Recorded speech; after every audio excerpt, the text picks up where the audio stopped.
नमस्कार दोस्तों, स्वागत है आप सबका हमारे चैनल पर। दोस्तों, आज हम बात करेंगे 1966 के सांसद कांड के बारे में। दोस्तों, 24 जनवरी 1966 को इंदिरा गांधी ने प्रधानमंत्री पद के लिए शपथ ग्रहण की थी। लेकिन दोस्तों, कहा जाता है कि उस समय की कांग्रेस में इंदिरा गांधी की हालत इतनी अच्छी नहीं थी कि वह प्रधानमंत्री पद के चुनाव जीत पाती। क्योंकि दोस्तों, उस समय कर्नाटक के एक बहुत ही बड़े नेता हुआ करते थे जिनका नाम निजलिंगप्पा था और इन्हें कर्नाटक का निर्माता भी कहा जाता था। इनकी दोस्तों कांग्रेस में बहुत ही अच्छी पहचान थी और इन्होंने अपने दम पर कांग्रेस में बहुत ही अच्छी धाक बना रखी थी। उस समय इन्हें दक्षिण के लोगों का इतना तगड़ा सपोर्ट मिला हुआ था कि इंदिरा गांधी का जीतना जैसे नामुमकिन था।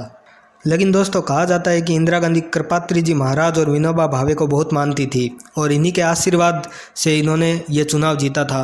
जब इंदिरा गांधी ने कृपात्री जी महाराज से आशीर्वाद लिया तो इन्होंने साथ में एक वादा किया कि अगर मैं चुनाव जीती तो भारत में सारे गायों के कत्ल खाने बंद कर दिए जाएंगे।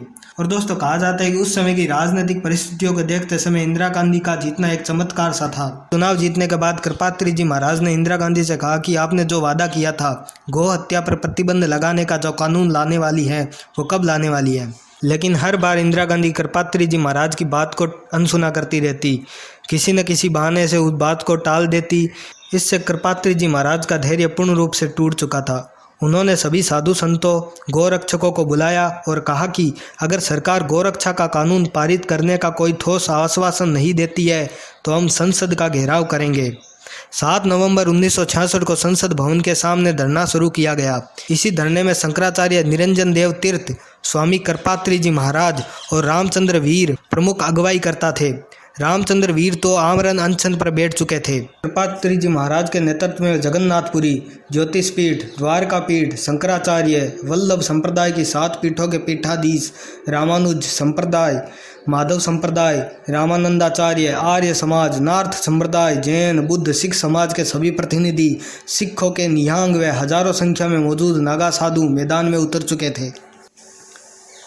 कहते हैं कि नई दिल्ली का पूरा इलाका लोगों की भीड़ से भर चुका था। संसद गेट से लेकर चांदनी चौक तक सिर ही सिर दिखाई दे रहे थे। लाखों लोगों की भीड़ जुट चुकी थी, जिसमें से 10 से 20 हज़ार तो केवल महिलाएं थी। हजारों संत थे, हजारों गोरक्षक थे, सभी संसद में कूच कर चुके थे। कहते हैं कि दोपहर 1 बजे जुलूस संसद भवन पहुंच गया था। संत समाज के संबोधन का सिलसिला शुरू हुआ। करीब 3 बजे का समय होगा जब आर्य समाज के स्वामी रामेश्वरानंद का भाषण शुरू हुआ। स्वामी रामेश्वरानंद ने कहा कि यह सरकार बहरी हो चुकी है। यह गौहत्या को रोकने के लिए कोई भी ठोस कदम नहीं उठाएगी।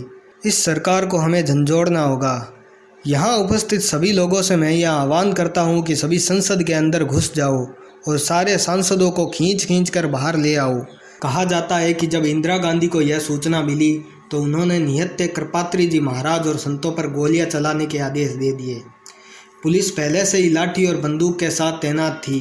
पुलिस ने जैसे ही लाठी चार्ज किया, भीड़ आक्रामक हो गई और फिर गोली चलाने के आदेश आए। पुलिस ने संतों और गोरक्षकों की भीड़ पर अंधाधुंध फायरिंग कर दी। संसद के सामने पूरी सड़क खून से लाल हो गई। लोग मर रहे थे, एक दूसरे के शरीर पर गिर रहे थे। पुलिस की गोलीबारी जारी थी। माना जाता है कि उस गोलीबारी में कम से कम 5000 से भी अधिक गोरक्षक और साधु मारे गए थे। दिल्ली में कर्फ्यू लगा दिया गया। संचार माध्यमों को सेंसर कर दिया गया। हजारों संतों को तिहाड़ की जेल में ठूस दिया गया। और इस हत्याकांड से दुखी होकर तत्कालीन गृह मंत्री गुलजारी लाल नंदा ने अपना त्यागपत्र दे दिया। इस कांड के लिए खुद एवं सरकार को जिम्मेदार बताया। इधर संत रामचंद्र वीर अनशन पर डटे रहे, जो 166 दिन के बाद समाप्त हुआ। देश के इतने बड़े घटनाक्रम को किसी भी राष्ट्रीय स्तर के अखबार ने छापने की हिम्मत नहीं दिखाई। यह खबर सिर्फ मासिक पत्रिका आर्यवर्त और केसरी में छपी। कुछ दिन बाद गोरखपुर से छपने वाली एक मासिक पत्रिका कल्याण ने इसे अपने एक विशेषांक गो अंक में छापा। इस घटना के बाद स्वामी कृपात्री महाराज के शिष्य बताते हैं कि कृपात्री महाराज ने इंदिरा गांधी को श्राप दे दिया था। संसद के सामने साधुओं की लाशें उठाते हुए कृपात्री जी महाराज ने रोते हुए इंदिरा गांधी को एक श्राप दिया था। यद्यपि तूने निर्दोष साधुओं की हत्या करवाई है, फिर भी मुझे इसका दुख नहीं है, लेकिन तूने गो हत्यारों को गायों की हत्या करने की छूट देकर जो पाप किया है वह क्षमा के योग्य नहीं है।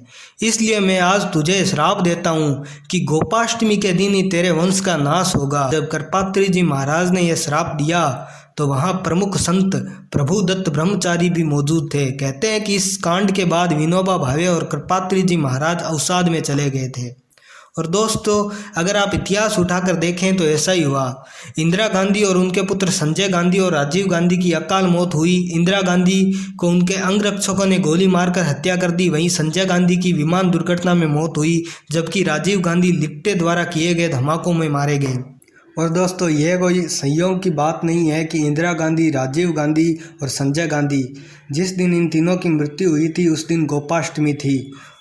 और दोस्तों, कहा जाता है कि कृपात्री जी महाराज ने कांग्रेस पार्टी को एक और श्राप दिया था, जिसमें उन्होंने कहा था कि एक दिन हिमालय में तपस्या कर रहा एक साधु आधुनिक वेशभूषा में इसी संसद को कब्जा करेगा और कांग्रेसी विचारधारों को नष्ट कर देगा। दोस्तों, इस हत्याकांड को भारत का दूसरा जलियांवाला बाग भी कहा जाता है। इतिहास में हिंदुओं का इतना बड़ा हत्याकांड कभी नहीं हुआ। कुछ मुस्लिमों के हितों के लिए हजारों हिंदुओं को सरेआम मौत के घाट उतार दिया गया। और ये इस देश की दुर्भाग्य है कि उसी पार्टी ने इस देश में 70 साल राज किया। और दोस्तों, आज ये हिंदुओं की बात करते हैं। जिस पार्टी की जड़ ही हिंदुओं की लाशों पे टिकी हुई है, जिस पार्टी की नींव ही हिंदुओं की लाशों पे टिकी हुई है, वो क्या हिंदुओं की बात करेंगे। नहीं दरिद्र को दुखी न दीना, कोई दरिद्र नहीं होता, कोई दुखी नहीं होता, कोई दीन नहीं होता, कोई अबुध नहीं होता, कोई लक्षणहीन नहीं होता। सब नर करहि परस्पर प्रीति, चलहि स्वधर्म निरत श्रुत नीति। सब लोग परस्पर एक दूसरे के पोषक होते हैं, कोई किसी का शोषक नहीं होता। सब एक दूसरे का रक्षक होते हैं, कोई किसी का भक्षक नहीं होता।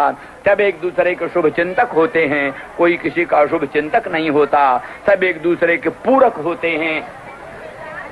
सामंजस्य, सामनस्य और ऐकमत्य की स्थापना ही मुख्य रूप से उत्तम शासन का लक्ष्य। बाघ बकरा एक घाट पानी पिए, चूहा बिल्ला का आपस में मेल जोल हो जाए, और सांप और न्योले में भी बैर मिट जाए, ये उत्तम शासन का लक्षण है। यही राम राज्य है, यही धर्म राज्य है, यही ईश्वर राज्य है, यही धर्म सापेक्ष पक्षपात विहीन राज्य है। इसी राज्य का वेदों में वर्णन है, रामायण में वर्णन है, महाभारत में वर्णन है। यही राम राज्य है, यही धर्म राज्य है।